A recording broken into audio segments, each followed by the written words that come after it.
Bonjour, bienvenue dans cette deuxième vidéo du chapitre Mouvement et force de Terminale spécialité physique et chimie. Nous allons découvrir la deuxième loi de Newton, également appelée principe fondamental de la dynamique et abrégée souvent en PFD.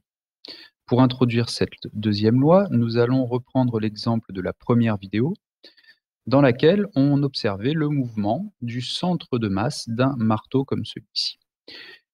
On avait vu, d'après le principe d'inertie, que si la somme des forces était nulle sur ce marteau, eh bien, dans ce cas-là, le mouvement du centre de masse était un mouvement rectiligne uniforme, c'est-à-dire que le vecteur vitesse était constant.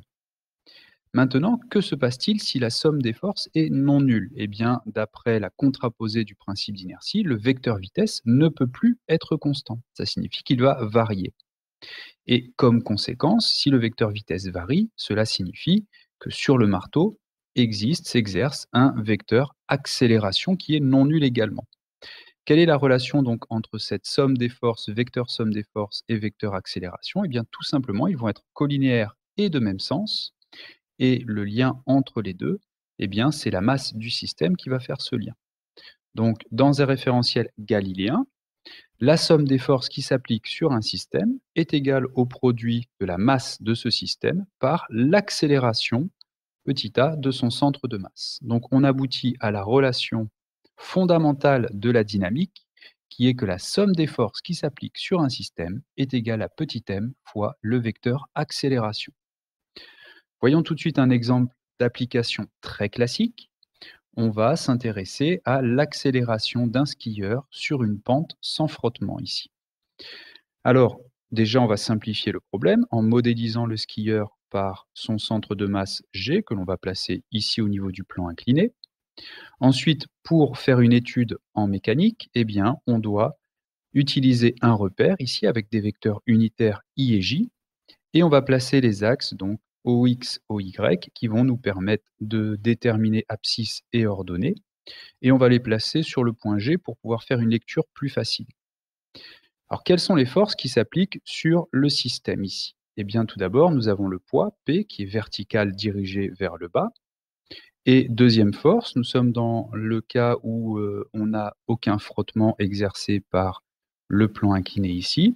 Donc, il va y avoir une réaction du support qui va être une réaction normale, c'est-à-dire perpendiculaire au plan incliné.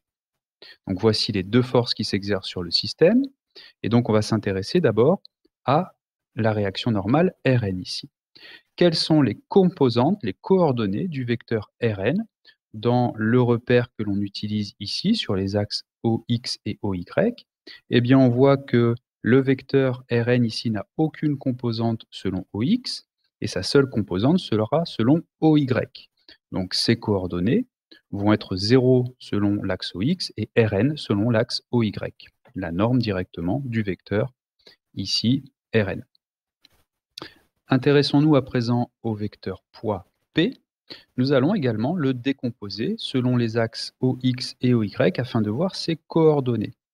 Donc, nous faisons la projection de ce vecteur sur les deux axes et nous avons donc la composante selon OX qui va être notée Px et la composante selon OY qui va être notée Py. Alors, quelles sont les valeurs de Px et Py? Eh bien, nous allons les exprimer en fonction de l'angle alpha qui est ici et de la norme du vecteur poids. Alors l'angle alpha, on va le retrouver dans le triangle qui est ici, qui est un triangle en miniature de celui qui est là. Eh bien l'angle alpha, on va le retrouver ici même. Et donc, si on exprime à l'aide de la trigonométrie Px et Py, eh bien Px, c'est le côté opposé dans le triangle qui est ici et qui contient l'angle alpha. Donc si c'est le côté opposé, on connaît la relation côté opposé sur hypoténuse qui est égale à sinus de l'angle alpha.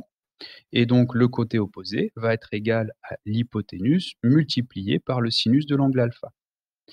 Py, lui, est le côté adjacent, donc on va appliquer la même relation mais avec le cosinus de l'angle alpha. Et donc on va obtenir que Py est égal à cosinus de l'angle alpha fois la longueur de l'hypoténuse. Ici, la longueur de l'hypoténuse, c'est donc la norme de P, du vecteur P. Mais on va faire attention aux signes de Px et Py. Px est bien dans le sens de l'axe OX, dans le même sens que le vecteur unitaire petit i, donc il est positif. Py, lui, est dirigé vers le bas par rapport à ce vecteur unitaire J par rapport à l'axe OY, donc PY va être négatif. Donc on va obtenir comme expression de Px P fois sinus alpha et l'expression de Py moins P fois cosinus alpha. Donc ceci, c'était finalement le seul passage un peu difficile de cette démonstration. Maintenant, on va appliquer le principe fondamental de la dynamique qui nous dit que la somme des forces est égale à la masse fois l'accélération. Ici, la somme des forces, c'est Rn plus le vecteur P, égale donc petit m fois l'accélération.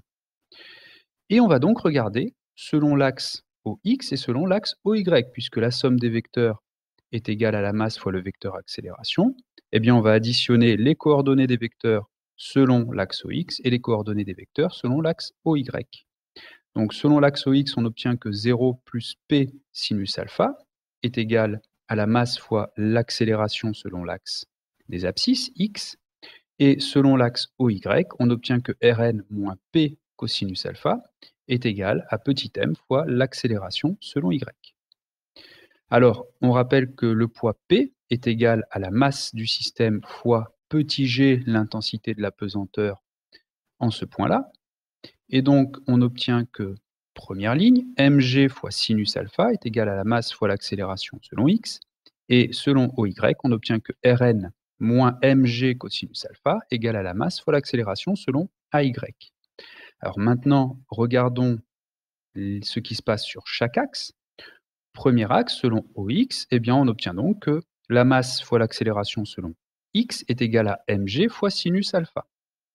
On peut simplifier par la masse, et on obtient donc que l'accélération selon x est égale à g fois sinus alpha.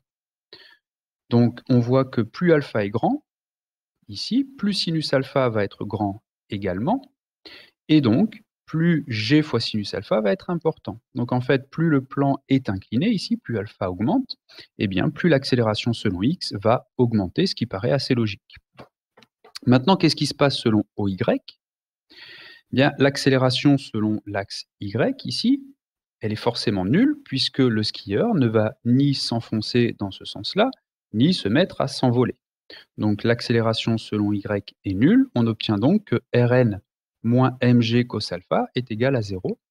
Et donc ceci, ça va nous permettre de trouver la valeur de la réaction normale Rn, qui sera égale donc à petit m, la masse du système, fois g, l'intensité de la pesanteur, qui sont donc des grandeurs qu'on connaît, fois cosinus de l'angle alpha. Donc c'était un exemple de l'application de la loi de Newton à un système assez simple puisque sur celui-ci il ne s'exerçait que deux forces, mais on voit que à partir de cette étude, eh bien, on peut déterminer une accélération déjà selon l'axe des x, et puis on peut déterminer la valeur d'une force, la réaction normale ici, selon l'axe OY.